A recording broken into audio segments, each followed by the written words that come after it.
Ayúdanos a difundir este mensaje. Visita amorfraternal.org/donaciones.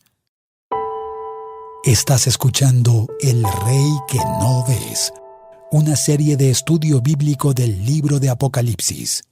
¿Estamos listos?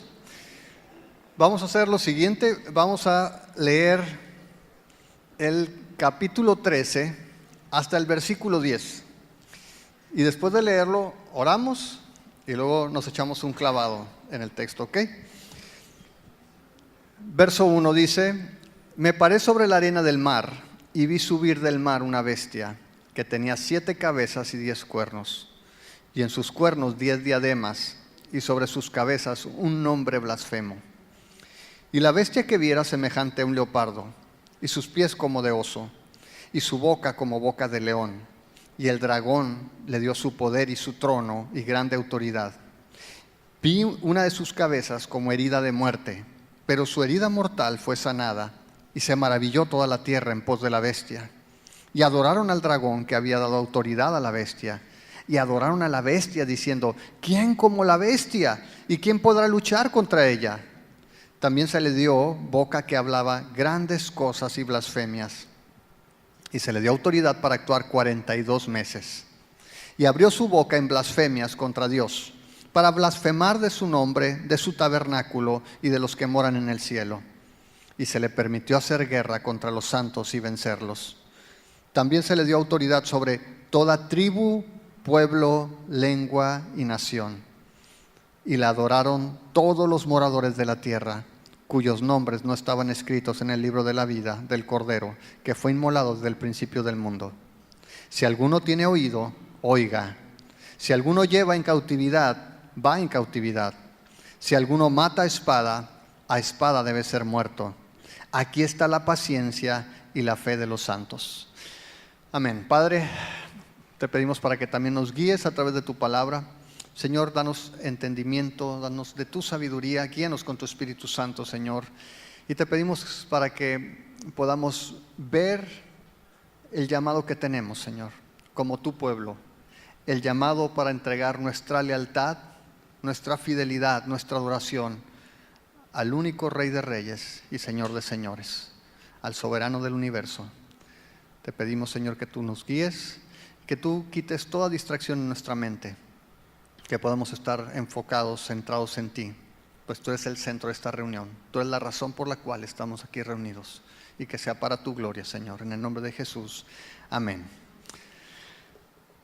La semana pasada, si se acuerdan, vimos esas 2 señales que aparecieron en el cielo. Juan nos describe la primera señal que vio, esa mujer vestida con ese traje de sol y parada sobre la luna y esas estrellas en su corona, embarazada, a punto de dar a luz con dolores de parto. Y vimos otra señal, la segunda señal que menciona, un dragón rojo, un dragón escarlata. Un dragón dice que tiene 7 cabezas y que está listo esperando que esta mujer dé a luz para comerse al niño. Y vimos cómo este niño nace y tiene una historia muy breve con respecto al niño. Sabemos que ese niño es el que regirá con vara de hierro a las naciones, citando el Salmo 2, y dice que este niño fue arrebatado para Dios y para su reino. Y es todo lo que se nos dice de ese niño. Y veíamos cómo esta mujer era identificada con el pueblo de Dios, con esa comunidad fiel a Dios, tanto de Israel como de los creyentes. Y dice cómo este dragón, que se identifica en el pasaje como la serpiente antigua, el diablo, Satanás, dice que quiere matar al niño, pero el niño es tomado y entonces vuelve su ira contra la mujer. Y dice que Dios toma a esta mujer y la lleva al desierto y ahí la sustenta por 42 meses, que equivale a 3 años y medio o a tiempos y la mitad de un tiempo. Y vemos que esta serpiente, el dragón, dice que está enojada. Vemos que es arrojada del cielo por Miguel y sus ángeles. Y entonces dice que con toda ira esta serpiente, este dragón, se vuelve contra la simiente de la mujer, que representa a los creyentes. Y decíamos cómo esta historia no comienza en Apocalipsis, este conflicto lo vemos desde Génesis, cuando Dios dice que va a haber enemistad entre la simiente, la descendencia de la mujer, y la simiente o la descendencia de la serpiente. Y veíamos cómo a través de las edades es Satanás, es el dragón, el que ha estado tras el pueblo de Dios a lo largo de la historia. Y lo que vamos a ver hoy es que este dragón no ataca directamente, sino que tiene agentes, tiene achichincles, tiene sus aliados. Y de hecho lo que vamos a ver a partir de ahora es que vamos a ver estos agentes que van a entrar o van a aparecer en escena y que forman una trinidad falsa y que vamos a ir identificando a lo largo de este texto. Pero lo que vamos a ver entonces básicamente es que este dragón no actúa solo y que a través de estos agentes va a imitar y va a pretender tomar el lugar de Dios a través de las acciones de estos agentes. Y vamos a comenzar en el verso 1, cuando dice en el versículo 1: me paré sobre la arena del mar y vi subir del mar una bestia que tenía 7 cabezas y 10 cuernos, y en sus cuernos 10 diademas, y sobre sus cabezas un nombre blasfemo. Si tú recuerdas la descripción del dragón, rápidamente en el capítulo 12, dice allí en el versículo 3: también apareció otra señal en el cielo, he aquí un gran dragón escarlata que tenía ¿cuántas cabezas? 7 cabezas. ¿Cuántos cuernos? 10 cuernos, y en sus cabezas 7 diademas. Si tú te fijas de entrada, esta otra bestia, este otro monstruo que se levanta allí, es un reflejo del dragón. Dice allí en el versículo 1 que también tiene 7 cabezas, 10 cuernos, y en sus cuernos tiene diademas. Y en sus cabezas tiene un nombre blasfemo. Ahora, nos dice que este monstruo, esta bestia, sube del mar. Y en Apocalipsis hemos hablado que desde la antigüedad, en la cultura judía y en otras culturas antiguas, el mar representa el caos. Es el lugar natural de donde sale el mal, figurativamente. De tal manera que menciona que esta bestia se levanta del mar y nos dice que tiene la apariencia del dragón. Tiene esas cabezas, tiene esos cuernos y tiene también esas diademas. Y nos dice en el versículo 2 que esta bestia es semejante a un leopardo, sus pies como de oso, su boca como de león, y el dragón le dio su poder, su trono y grande autoridad. Es decir, no solamente se parece al dragón, sino que el dragón es el que le da la autoridad. Ahora, si tú te acuerdas, básicamente en los evangelios, tú vas a ver particularmente en el evangelio de Juan, que Jesús siempre se muestra dependiente en su relación con el Padre. Jesús dice: yo nada hago por mí mismo, sino lo que el Padre me manda que yo haga, eso hago. De tal manera que Jesús se muestra como alguien subordinado al Padre, siendo igual a Dios, pero una relación de subordinación voluntaria. Y lo que vemos aquí, nuevamente, es que esta bestia dice que su autoridad, el trono y el poder no vienen de él, sino ¿de quién? Del dragón. Entonces el dragón le da la autoridad, le da el poder a la bestia. Y luego nos da la descripción. Y si tú tratas de imaginarte este monstruo, difícilmente lo vas a poder armar, ¿no? Porque dice, es semejante al leopardo, con pies de oso, su boca como de león. Y lo que está haciendo Juan, como lo ha hecho a lo largo de este libro, es que Juan está tomando nuevamente figuras del Antiguo Testamento. Básicamente en Daniel 7, si lo apuntas por allí, a partir del verso 3, en la visión del profeta Daniel, se describe algo similar a esto. En Daniel 7:3 dice: del agua surgieron 4 bestias enormes, cada una diferente de la otra.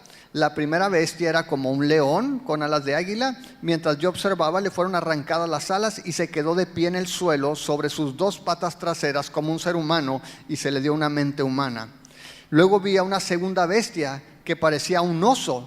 Se levantó sobre uno de sus costados y llevaba 3 costillas entre los dientes, y oí una voz que decía: levántate, devora la carne de mucha gente. Después apareció la tercera de estas extrañas bestias y se parecía a un leopardo. Tenía 4 alas de ave sobre la espalda y 4 cabezas. A esta bestia se le dio una gran autoridad. Y verso 7 dice: luego en mi visión de esa noche vi una 4ª bestia aterradora, espantosa y muy fuerte. devoraba y aplastaba a sus víctimas con enormes dientes de hierro y pisoteaba los restos bajo sus pies. Era diferente a las demás bestias y tenía 10 cuernos. Entonces, cuando Juan describe esta bestia, si tú te fijas, toma características de estas bestias que describe Daniel. Describe que tiene semejanza al leopardo, tiene pies como de oso y boca como de león, que es lo que describe Daniel. Daniel describe que la primera es como león, la segunda parece un oso, la tercera un leopardo y la cuarta dice que es más terrible. De tal manera que Juan toma esa visión de Daniel y comienza a describir esta bestia. Ahora, cuando comienza a hablar de estas bestias, en el libro de Daniel sabemos que esas bestias representaban reinos. Daniel nos describe que representan diferentes reinos que se han levantado en contra de Dios. Y lo que Juan está haciendo en su realidad en el primer siglo, cuando escribe Apocalipsis, es como el imperio romano se ha levantado. No olvidemos que durante todo el libro Juan mantiene un ojo en la realidad presente de la iglesia. La iglesia está siendo perseguida por Roma. El emperador se ha levantado como Dios y está exigiendo adoración imperial. Es decir, en todo el reino, la gente bajo el dominio de Roma tenía que adorar a César como Dios. De tal manera entonces que vemos reinos que son descritos por Daniel como bestias, y vemos a Juan describiendo en esta visión de Apocalipsis una bestia diferente que toma elementos de las 3 bestias que ha definido o que ha visto Daniel en el Antiguo Testamento. Ahora, básicamente lo que está haciendo Juan es que está mostrando cómo el poder político, como el Estado, como el poder humano, cuando deja de tener su centro en Dios, puede convertirse en un aliado del dragón. En Daniel decíamos que representan diferentes imperios y se cree que el último imperio es Roma. Lo que hace Juan es que toma esa visión de Daniel y lo lleva a su contexto, y él describe a esta bestia que sale del mar y la describe como Roma. ¿Cómo podemos saber eso? Si vamos a Apocalipsis, algo que hace Juan es que continuamente nos muestra algunos símbolos o señales que después explica, como en el caso de la mujer. Si vamos a Apocalipsis 17, en Apocalipsis 17 lo vamos a ver después a detalle, pero aquí nuevamente aparece esta bestia y nos da una explicación más profunda Juan. Dice allí en el versículo 1: vino entonces uno de los 7 ángeles que tenían los 7 copas y habló conmigo diciéndome: ven acá y te mostraré la sentencia contra la gran ramera, la que está sentada sobre muchas aguas, con la cual han fornicado los reyes de la tierra, y los moradores de la tierra se han embriagado con el vino de su fornicación. Mira el verso 3: y me llevó en el espíritu al desierto, y vi una mujer sentada sobre una bestia escarlata, llena de nombres de blasfemia, que tenía 7 cabezas y 10 cuernos. Si te fijas, ahora la visión es una mujer, no cualquier mujer. Dice que esta mujer está sentada sobre una bestia escarlata llena de nombres y 7 cabezas y 10 cuernos. Es decir, está sentada sobre la bestia. Y nos dice allí en el versículo 4 que esta mujer está vestida de púrpura, escarlata, adornada de oro, piedras preciosas, perlas, tiene un cáliz en su mano de oro lleno de abominaciones y de inmundicia en su fornicación. Y en su frente dice, tiene un nombre escrito que es un misterio: Babilonia la Grande, la madre de las rameras y de las abominaciones de la tierra. Y lo que va a hacer Juan ahora es que no solamente tenemos una falsa trinidad, sino que hay un contraste. ¿Se acuerdan de la mujer que él llevó al desierto, que vio que Dios llevó al desierto? Ahora sabemos que esa mujer es el pueblo de Dios, y la está contrastando con otra mujer que dice que es la madre de las rameras. Pero allí nos dice en el versículo 7, dice: y el ángel me dijo: ¿por qué te asombras? Yo te diré el misterio de la mujer y de la bestia que la trae, la cual tiene 7 cabezas y los 10 cuernos.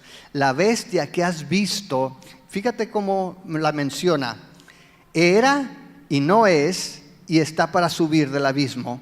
e ir a perdición, y los moradores de la tierra, aquellos cuyos nombres no están escritos desde la fundación del mundo en el libro de la vida, se asombrarán viendo a la bestia que era y no es y será. Esto para la mente que tenga sabiduría. Las 7 cabezas son 7 montes sobre los cuales se sienta la mujer. Ahora, cualquier persona en la época de Juan, al escuchar la ciudad sobre las 7 colinas, los 7 montes, sabía que se refería a Roma. Roma está ubicada en los 7 montes.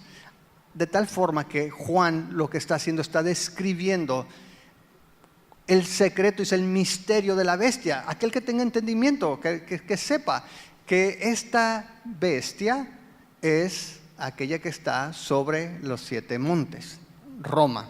Ahora, si te diste cuenta, esta descripción, cuando dice que la bestia que era y no es y será, ¿a qué te suena?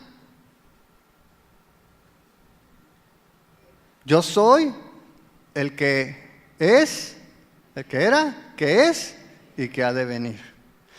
¿Qué es lo que está haciendo Juan? Deliberadamente está mostrando cómo la bestia se identifica también como Cristo. Es una parodia de Cristo. Obviamente sabemos que no es Cristo, pero se está identificando como si fuera Cristo. La bestia, y alguien me preguntaba el otro día, me dice, ¿la bestia y el anticristo qué relación tienen? Bueno, la bestia y el anticristo están íntimamente relacionados. Es el anticristo, pero vamos a ver ahorita que se manifiesta de diferentes maneras. Lo que vemos aquí entonces es que básicamente esta bestia Juan la está asociando con Roma. Y lo que vemos allí, si regresamos al capítulo 13, es que nos dice allí en el versículo 3, vi una de sus cabezas como herida de muerte, pero su herida mortal fue sanada y se maravilló toda la tierra en pos de la bestia. Ahora, cuando escuchas eso nuevamente, ¿qué analogía está haciendo aquí? Si tú recuerdas, en el capítulo 5 de Apocalipsis se nos dice que había un cordero como inmolado, un cordero como inmolado. Y ahora Juan dice que esta bestia tiene una herida en la cabeza, una herida mortal, pero que esta bestia está viva. Y esto asombra a las personas. En el contexto de la época, y los eruditos asumen que es a lo que hace referencia primariamente Juan, es que en el Imperio Romano, cuando el emperador Nerón se suicida, corre un rumor de que Nerón era tan malo, era tan perverso, dice, Nerón va a regresar a la vida. Estaban esperando que Nerón resucitara. Y fue un rumor que duró más de 2 décadas. Por 20 años en Roma se corría el rumor de que el emperador Nerón regresaría a la vida. Y de hecho, algunos decían que en realidad estaba vivo en la tierra de los partos. No sé si recuerdan que hablábamos de los partos, que era la frontera de Roma, en el río Éufrates, y que eran temidos porque en 2 ocasiones habían derrotado a los romanos. Y decían que Nerón, como forma de tomar venganza contra Roma, iba a regresar dirigiendo a los partos. De tal manera que este rumor de que Nerón no había muerto o de que iba a resucitar es el que toma Juan como base de esto. Pero en realidad Juan está viendo más allá de Nerón y más allá de Roma. Lo que Juan quiere mostrar básicamente es que esta bestia que toma la forma de gobierno humano es muy resistente. ¿A qué se refiere eso? Que en realidad este concepto no es nuevo. Este conflicto se ha manifestado en Egipto a través de Faraón, se manifestó en Babilonia a través de Nabucodonosor, se ha ido manifestando a lo largo de la historia en diferentes personas con diferentes reinos, siempre trayendo presión al pueblo de Dios. Y se manifiesta hoy en día también, y a través de la historia. Acuérdate de Hitler, por ejemplo, con los nazis, el exterminio. Si tú Traía una noticia ahí, una nota, no sé cuántos de ustedes la vieron, New York Times, de que China prohibió la venta de Biblias en línea. No puedes conseguir una Biblia en línea en China, está bloqueado. Pero puedes conseguir el Corán, puedes conseguir literatura que hable del budismo, ¿no? ¿Y cómo surge esto? Es una iniciativa del presidente para promover los valores tradicionales chinos. Entonces bloqueamos la compra de Biblias. Un gobierno que ha llevado la prosperidad a China, un gobierno que la ha convertido en un monstruo económicamente hablando, industrialmente hablando, militarmente hablando. Supondría que la mayoría de los chinos están contentos, pero el pueblo de Dios está sufriendo en un régimen chino. Para nosotros a veces es difícil entender esta realidad porque no estamos viviendo en un lugar donde una bestia sea fácilmente identificable. Pero a los que les tocó vivir en la Unión Soviética, ellos conocían la bestia. Para los que les toca vivir ahorita en Corea del Norte, ellos saben quién es la bestia.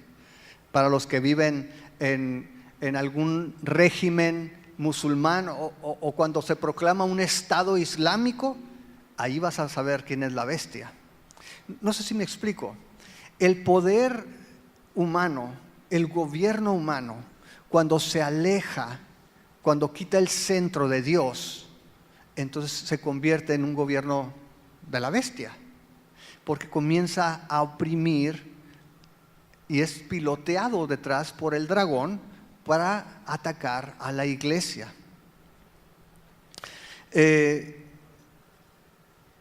Insisto que para nosotros puede ser muy alejado de la realidad, pero para Juan, cuando está escribiendo esto, es una realidad en el Imperio Romano.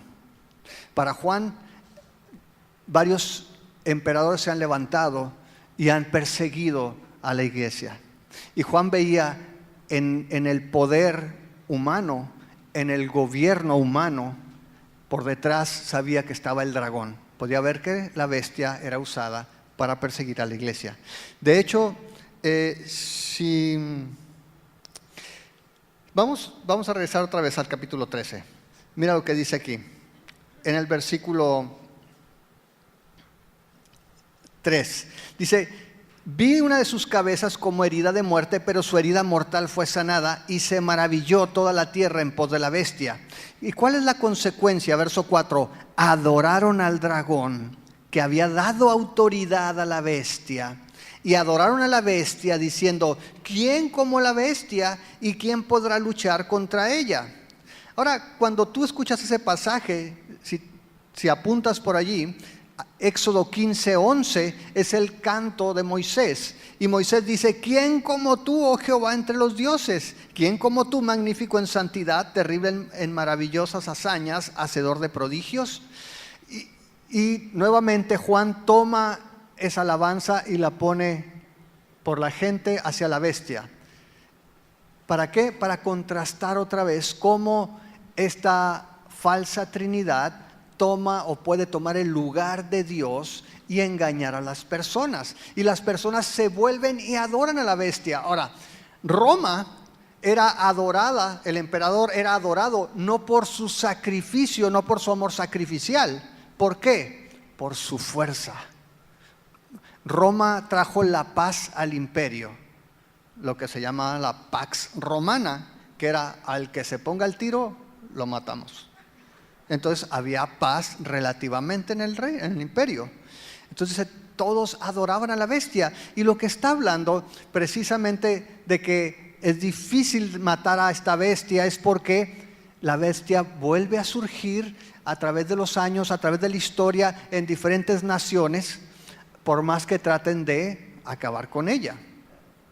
Y la respuesta es la adoración de los moradores de la tierra hacia el poder de la bestia. Ahora, si yo te pregunto ahorita, ¿cuántas personas en el mundo, en tu trabajo, en el vecindario, en la gente que tú conoces, reconoce, valora la humildad, valora y reconoce el sacrificio, valora y reconoce el amor a los demás por encima de uno mismo? ¿Conoces muchos? ¿Cuántos valoran el poder? ¿Cuántos valoran la grandeza? ¿Cuántos valoran la fuerza? Es lo que el mundo adora, es lo que el mundo reconoce. Y dicen, ¿quién es como la bestia?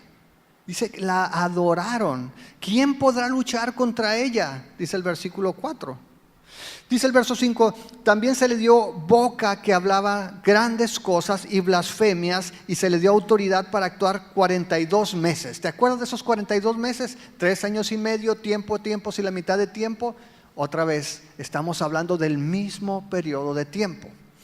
Y lo que dice aquí es que ese poder para blasfemar, básicamente, nuevamente lo toma de Daniel 7:25, donde dice Daniel que hablará palabras contra el Altísimo y a los santos del Altísimo quebrantará y pensará en cambiar los tiempos y la ley y serán entregados en su mano hasta tiempo y tiempos y medio tiempo.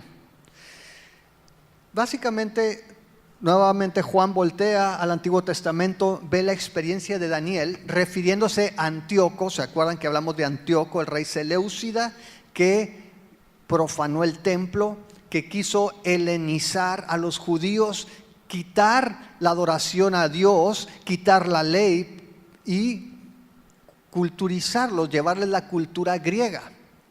Y fue cuando se levantó la revuelta de los macabeos, de los martillos, para liberar el templo, para restaurar el servicio.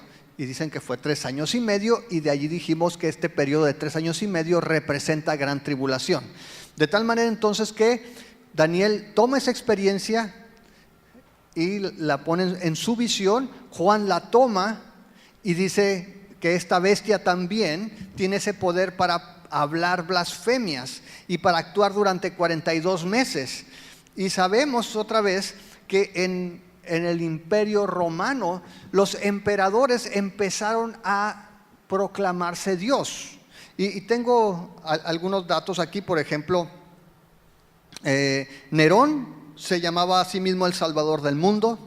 Calígula se autoproclamó Dios, y no solamente él, a su caballo también. Su caballo también era una deidad. Domiciano, hemos hablado porque Domiciano era el emperador cuando Juan escribió esto. Domiciano se proclamó el Señor y Dios, Dominus et Deus, era el Señor y Dios. Y si tú ves la historia, dice que desde el año 27 comenzaron a ponerse títulos o a proclamarse dioses todos los emperadores. Se construyeron los templos, se adoraba al Imperio Romano y se empezó a levantar o a crear esa presión para que todos en el imperio rindieran culto al Imperio Romano y a su César también, a su emperador. De tal manera que cuando Juan dice, esas personas se les dio la autoridad, esta bestia se le dio la autoridad de blasfemar contra Dios. Ahora, la blasfemia contra Dios no solamente cuando dices algo extremo contra Dios. De hecho, yo mencionaba ahorita que a través de la historia la bestia se manifiesta de diferentes maneras y diferentes anticristos.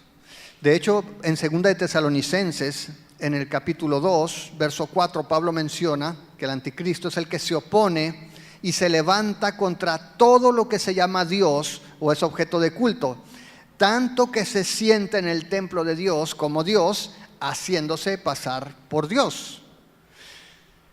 El anticristo no es solamente que se opone a Dios, sino que se pone en el lugar de Dios. Y Juan menciona que estamos en los últimos días, dice, porque hay muchos anticristos, porque ya han salido muchos anticristos, de tal manera que esa es una señal. En primera de Juan 2:18 dice, hijitos, ya es el último tiempo, y según ustedes oyeron que el anticristo viene, así ahora han surgido muchos anticristos. Por esto conocemos que es el último tiempo. Es decir, no tienes que esperar a que haya un solo anticristo, que quiero decir, los eruditos no descartan que al final vaya a ser un anticristo, un prototipo de Nerón, el que se levante.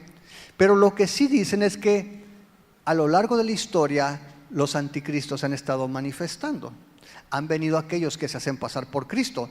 Lo que sucedió en tiempo de cuando Nerón se suicida, como ese rumor estaba vigente de que Nerón regresaba, se levantaron falsos Nerones. Hubo 2 intentos, 2 hombres que tuvieron cierto éxito, uno de ellos entre los partos, tratando de convencer a la gente de que él era Nerón.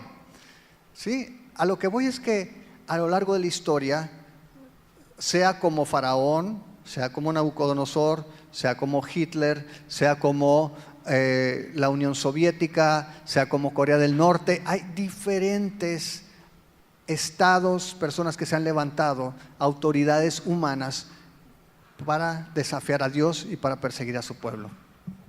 No sé si hasta aquí los hice bolas lo suficiente o vamos bien. ¿Sí? ¿Más o menos?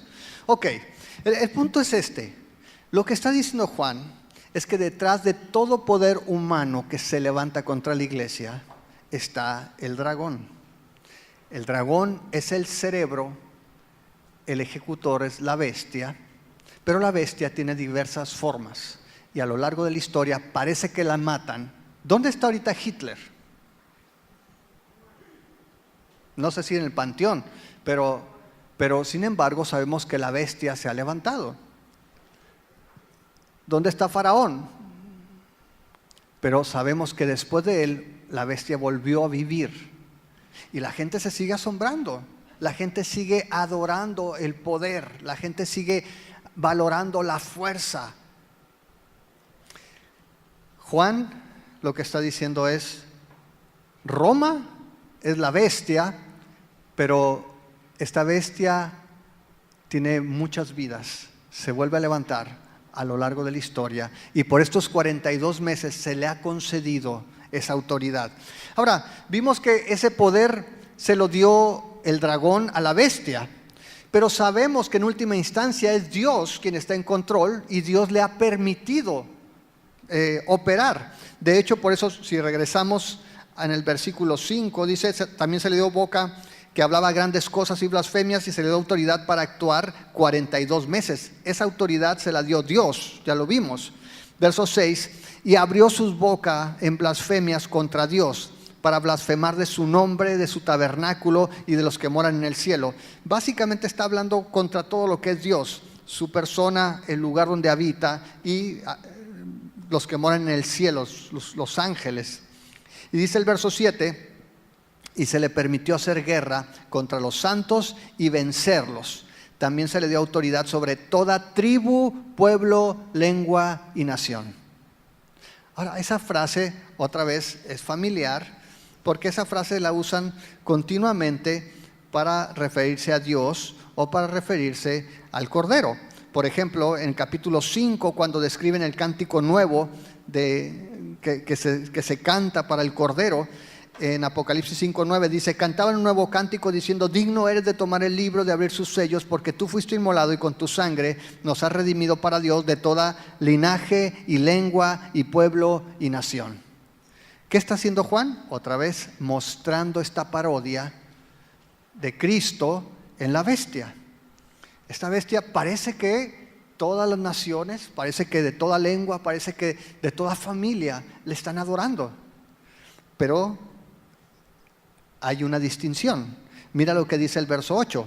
Y la adoraron todos los moradores de la tierra. Si tú te acuerdas, los moradores de la tierra es muy significativo. Se refiere básicamente a aquellos que no son marcados, que no son los sellados de Dios. No son el pueblo de Dios. Por eso dice allí, todos los moradores de la tierra cuyos nombres no estaban escritos en el libro de la vida del Cordero, que fue inmolado desde el principio del mundo.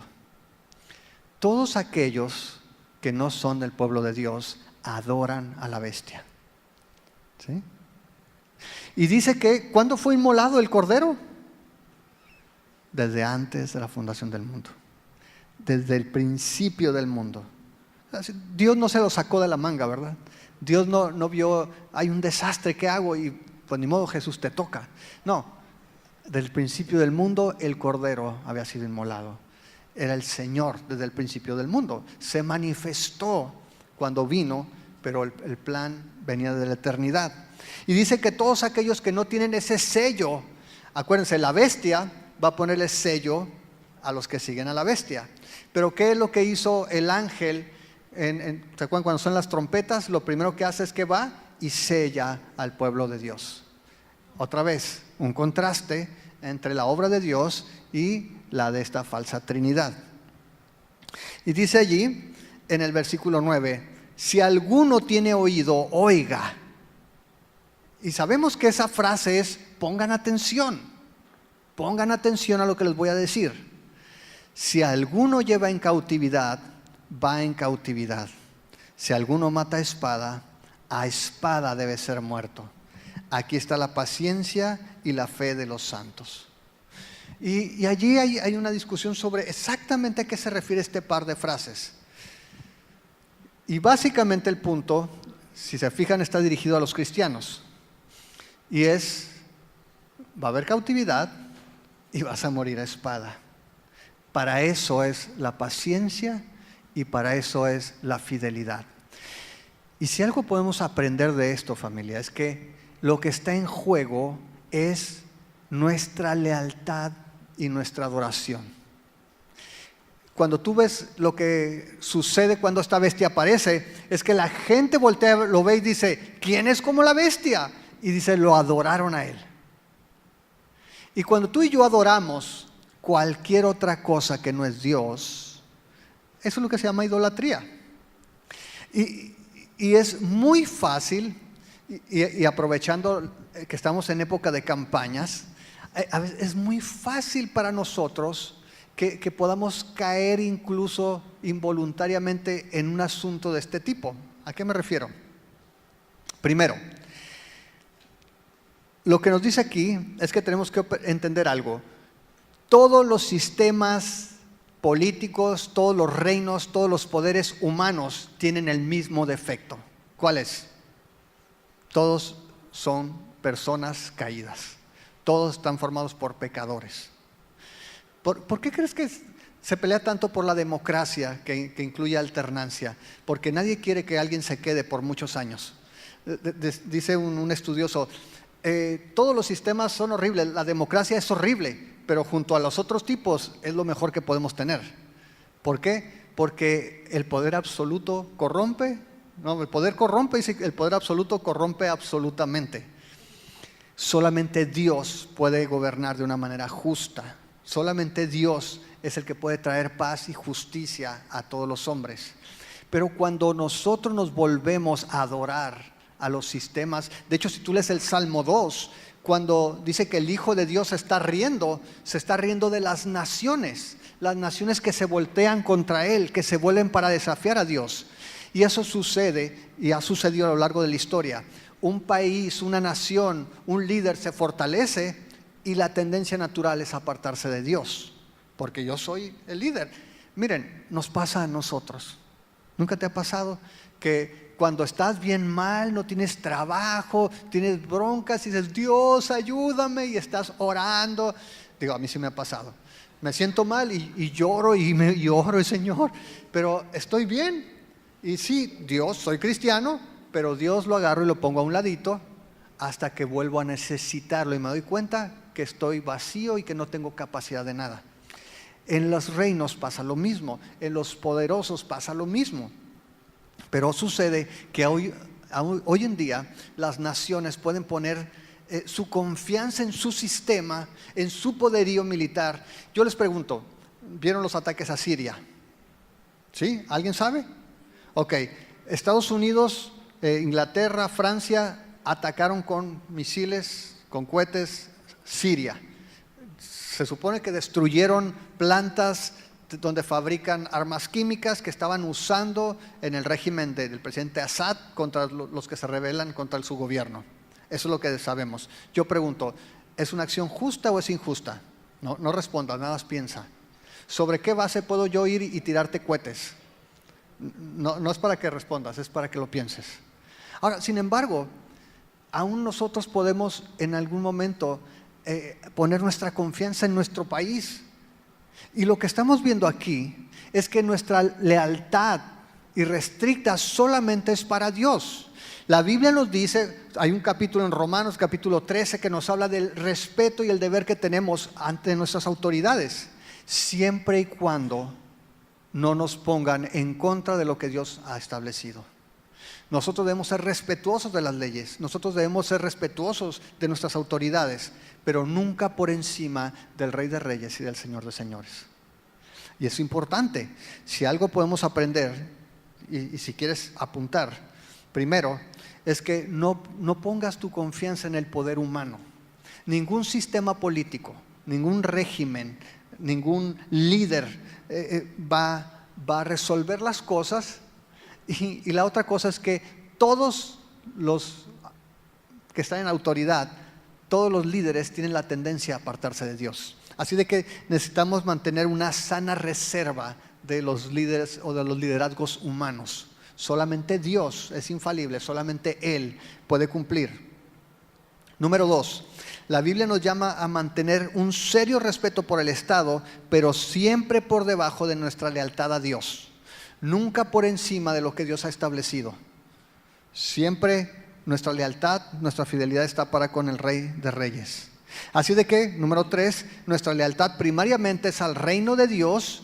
Por ello debemos entender que aún el nacionalismo puede ser un ídolo. ¿A qué me refiero con eso?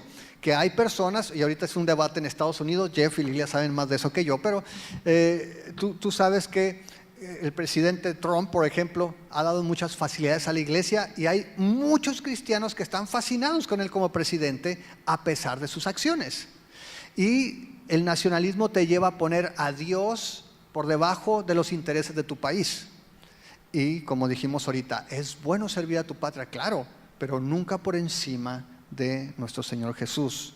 Número 4, debemos recordar que la bestia no se destruye con espada. ¿Qué es lo que les dice al final en el versículo 10? Si alguno lleva en cautividad, va en cautividad. Si alguno mata a espada debe ser muerto. ¿Qué dijo Jesús en Getsemaní cuando sacaron la espada, Pedro y le mocha la oreja? Hey, guarden las espadas porque el que mata a espada morirá. Y esto para muchas personas es un llamado, ellos lo ven como un llamado a no violencia. Lo que dice es que la bestia no se va a morir. La bestia con la espada no la vas a matar. La única espada que mata a la bestia está en el capítulo 19, la que sale de la boca del Señor Jesús. Con esa espada dice que va a matar toda rebelión. Así de que es un recordatorio, la violencia no es el llamado de la iglesia para resolver los conflictos. Y dice aquí que nuestra victoria se manifiesta en la confesión de Jesús como Señor y en vivir en consecuencia con ello a una costa de persecución o de muerte, como hemos visto aquí. Número 5, nuestra adoración debe ser solo al Rey de Reyes y Señor de Señores. Al final de eso se trata de adoración.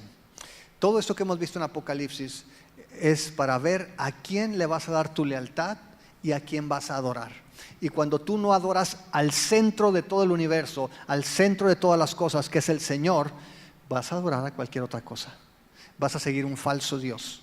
Puede ser el Estado, puede ser tú mismo, tu persona, puede ser tu carrera, puede ser tantas cosas. Lo que estamos viendo aquí básicamente, lo que nos está diciendo y lo que vamos a ver durante lo que queda también de Apocalipsis, es que este es un viaje para pelear la adoración. ¿A quién voy a adorar? ¿Quién va a tener mi atención? ¿A quién le voy a dar mi lealtad sin restricción?